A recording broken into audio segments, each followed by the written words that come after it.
একটু সাইলেন্ট, সবাই চুপ করে প্লিজ। সবাই চুপ করি। আবার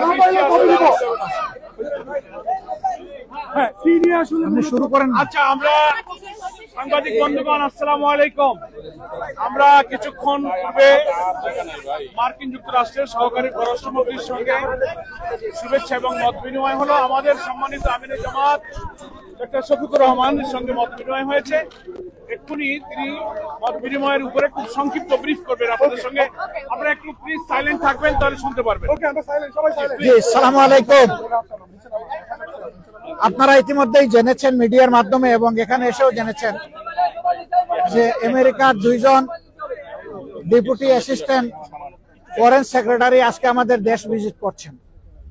আমাদের সাথে এটা তাদের দ্বিতীয় মিটিং। এর আগে তারা বিভিন্ন পাবলিক এবং প্রাইভেট বিশ্ববিদ্যালয়ের বিসিদের সাথে বসেছিলেন। সেখানে মত বিনিময় করার পরে রাজনৈতিক দল হিসেবে আমাদের সাথে তারা প্রথম বসেছেন। তাদের সাথে আমাদের খোলামেলা কথা হয়েছে। তারা বাংলাদেশের বর্তমান রাজনৈতিক অবস্থা জানতে চেয়েছেন। তারা আগামী ইলেকশন কখন হবে, কিভাবে হবে, এটা জানতে চেয়েছেন। তারা জানতে চেয়েছেন যে সবগুলা দল রিফর্ম চাচ্ছে, সেই রিফর্মটা কি হতে পারে, আমরা কি চাচ্ছি,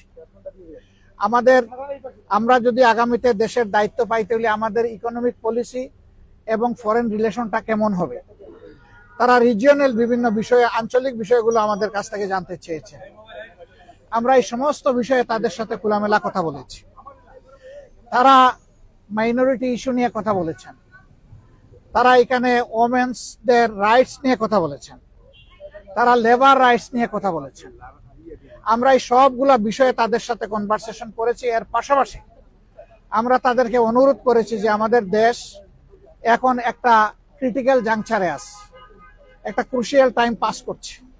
এই সময় আমেরিকার পক্ষ থেকে 37% যে ট্যারিফ ইম্পোজ করা হয়েছে, এটা যেন তারা পুনর্বিবেচনা করেন এবং আমরা অনুরোধ করেছি আমাদের এই অনুরোধ তারা যেন পৌঁছে দেন। আমরা জানি ইতিমধ্যে আমাদের সরকারের পক্ষ থেকে একই অনুরোধ ফরমাল চিঠির মাধ্যমে জানানো হয়েছে।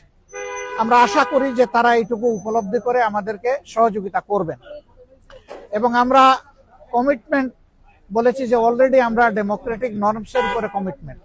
আমরা আমাদের দলের ভিতরে গণতন্ত্র চর্চা করি এবং আমরা একই গণতন্ত্রের চর্চা করতে চাই। এর জন্য আমাদের যা করণীয় তাই আমরা করব। উদাহরণস্বরূপ আমরা বলেছি যে প্রত্যেকটা ক্রেডিবল ইলেকশনে আমরা অংশগ্রহণ করেছি, কম হোক বেশি হোক সংসদের ভিতরে আমাদের সংসদ সদস্য ছিলেন। At the same time election যখন বাংলাদেশে একবার মৃতপ্রায় হয়ে গিয়েছিল এরশাদ সাহেবের সময়, তখনকার আমির অধ্যাপক গোলাম আজম সাহেবই ইলেকশনকে জীবন ফিরিয়ে দিয়েছিলেন কেয়ারটেকার সরকারের ফর্মুলা প্রস্তাবনার মাধ্যমে, যেটা পরবর্তী পর্যায়ে বাংলাদেশের সংবিধানে অন্তর্ভুক্ত হয়েছিল। কিন্তু দুঃখজনকভাবে আওয়ামী লীগ এসে দলীয় স্বার্থে এটাকে সংবিধান থেকে নির্বাসনে পাঠিয়ে দিয়েছিল। এখন আবার সারা জাতি এটি চাচ্ছে এবং আশা করি আমরা এটা আবার পুনঃপ্রতিষ্ঠিত হবে।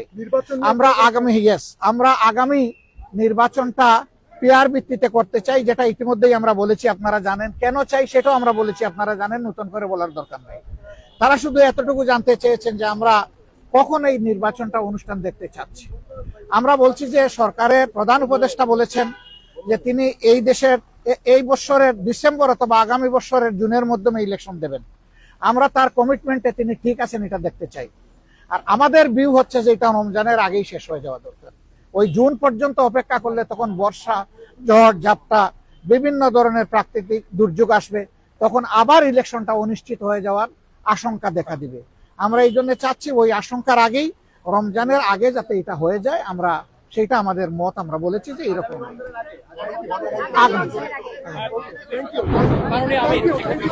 আগামী রমজান না, আগামী রমজান শুধু না, আগামী প্রথম রমজান। আগামী অনেক রমজান আসবে, তবে আগামী প্রথম রমজান